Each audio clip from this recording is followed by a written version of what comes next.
Alright, what is going on, guys? I finally had the video you guys are all waiting for, and that is, what exactly went wrong with my car. Now, a lot of you guys, like I was saying, are not going to guess what it was. In fact, I'm almost certain nobody is going to guess what it is. But if you want to guess, now's the time to do it, because I'm going to put a little clip in the video of the car getting towed. So in this 10 seconds, 15 seconds, however long it is, try to comment what your guess is. So you got it. Here's a video clip now, so put your guesses in.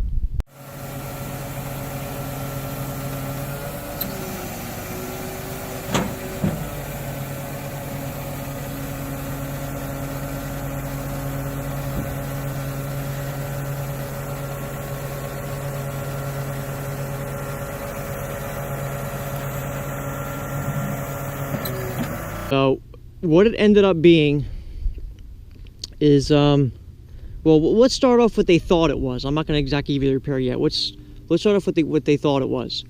Now, I obviously put down all my check engine light codes that I had in, my video with the Crown Vic won't start. And you guys, a lot of people were saying the fuel pump. Now, granted, the fuel pumps in these are kind of a common issue. They do go. Not everyone, but there are plenty of Crown Vics so that the fuel pumps have gone. In fact, I think someone commented one time they've already gone through like 5 fuel pumps in the last like 10 years or something. So I mean, fuel pumps, they do tend to go in these. Depends. Like, I think mine was the original one, so mine lasted a while. But I just did the fuel pump a year ago. So when I was saying, when everyone was telling me it was a fuel pump, I guess it could have been possible, but it seemed kind of, I was skeptical about it. I really didn't think it was my fuel pump. That's why I didn't want to just replace it. I was told it might be my crankshaft sensor, and the crankshaft sensor is making my car throw other codes. I forget who told me that. I believe it was my one of my family members. I forget who it was, but they said it might be my crankshaft sensor. But I didn't want to just start buying parts, and then that's not the issue.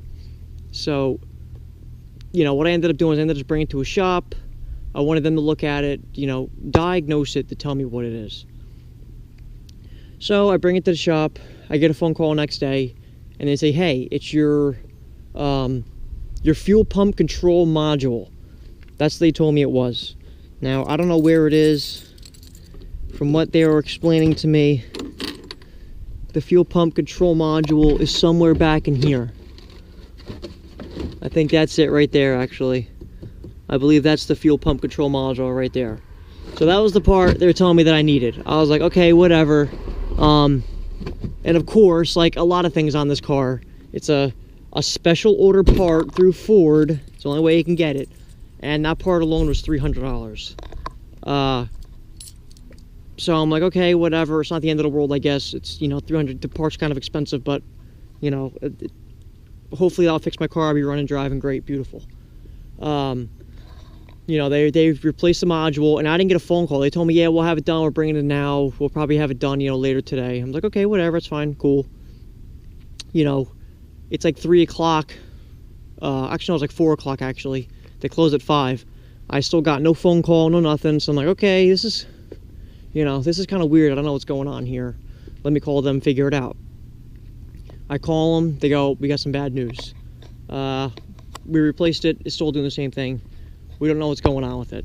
And I'm like, oh, okay, this is going real great. This is fantastic. So, and it was a Friday. They're closed Saturday and Sunday.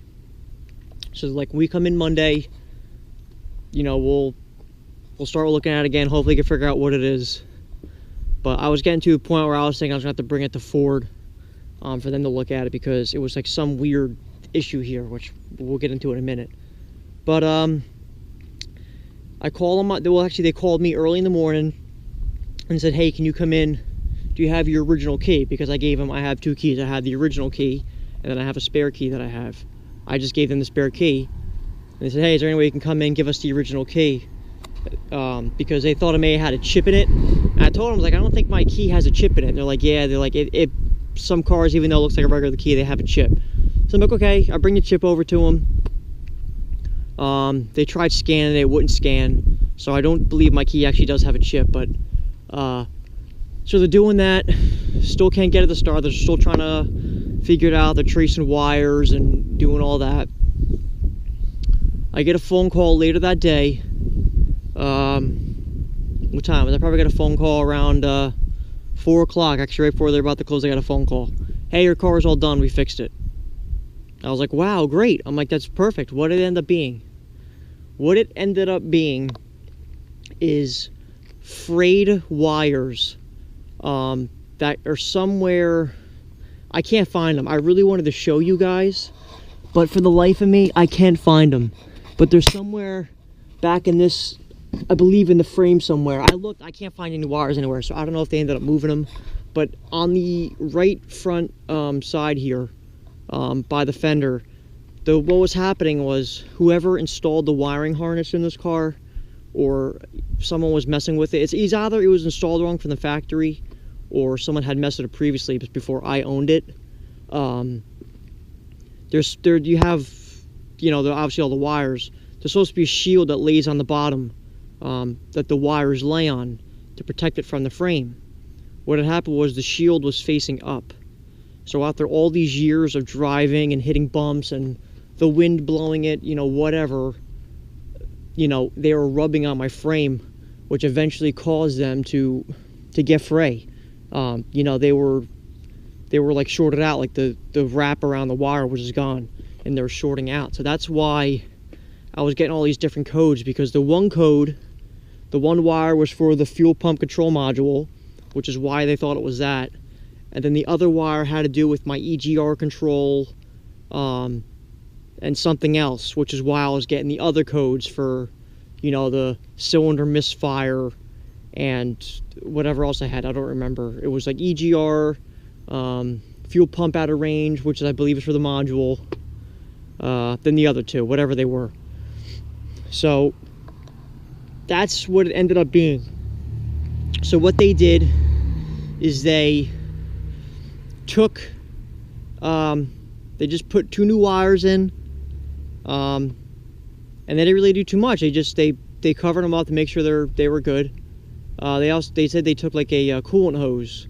They took a coolant hose and they wrapped it around it and sealed it up. That way, you know, I won't have this issue anymore. But that was the issue, guys. Just a simple 2 wires that were, you know, shorted out.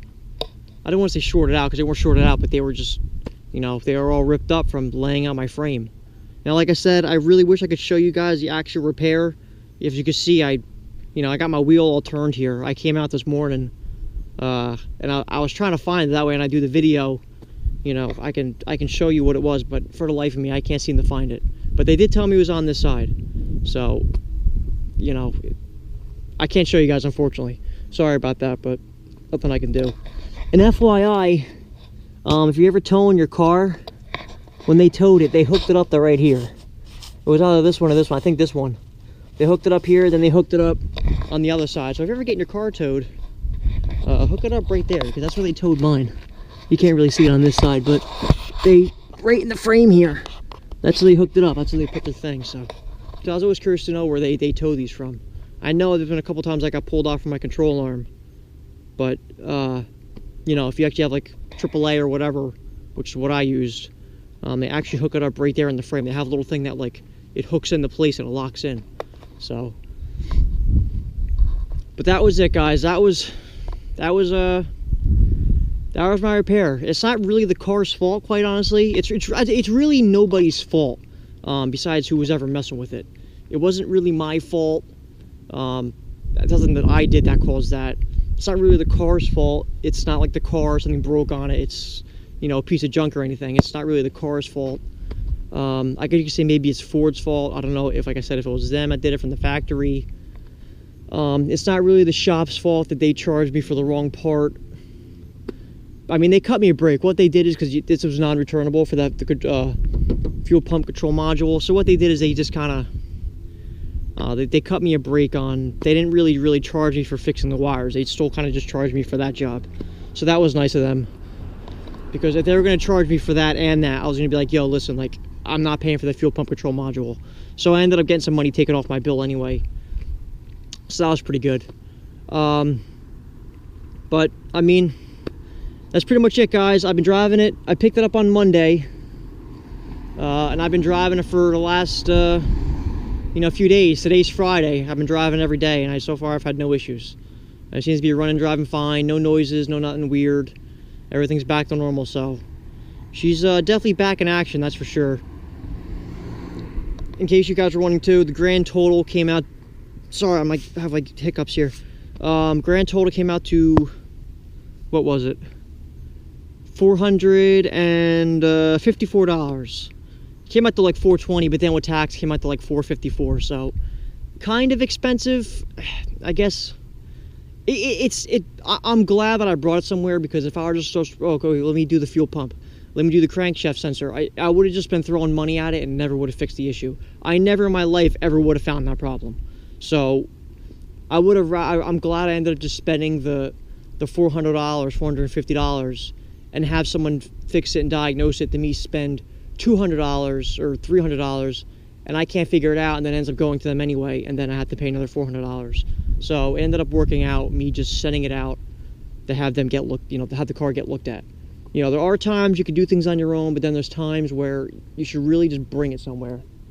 And this is definitely one of those times where I'm really glad I just brought it somewhere, because otherwise I guarantee you the car would still be sitting here, me trying to figure it out. So, but I mean, that's pretty much it, guys. I mean, what the repair was. It was honestly just as simple as just 2 wires. As crazy as that sounds. I know, like I said, I don't think anyone's going to guess what that was. I'm probably the only Crown Vic, I swear. This has got to be the only Crown Vic that's ever had this issue that I had. Now, like I said, I don't remember exactly what the wires were. One's for the fuel pump control module, and the other one's for like EGR control or something. I forget what they said it was. And they ended up figuring out it was that because they were able to bypass it. They said once they did some other thing too, where they were able to bypass those 2 wires, and they said as soon as they bypassed it, it started right up. So they knew the issue ended up lying with those 2 wires. So, I mean, that's pretty much it in this video. I don't really have too much else. I'll try to answer whatever questions I have, but quite honestly, I don't even know what wires they were. I can't find them. They said it was over here. Like I said, I've been crawling around. I was looking around. I looked for a good 5 minutes, which may not seem like a lot, but when you're laying on the ground, just looking for wires for 5 minutes, it's quite a bit of time. But, I mean, that's pretty much it, guys. Like I said, I'll try to answer whatever I can. There's not really too much to answer, quite honestly. I pretty much explained everything, but any questions, let me know. I'll answer whatever I can. Make sure you guys like, comment, subscribe. Plenty more videos to come. And I will see you guys in the next video. Take care.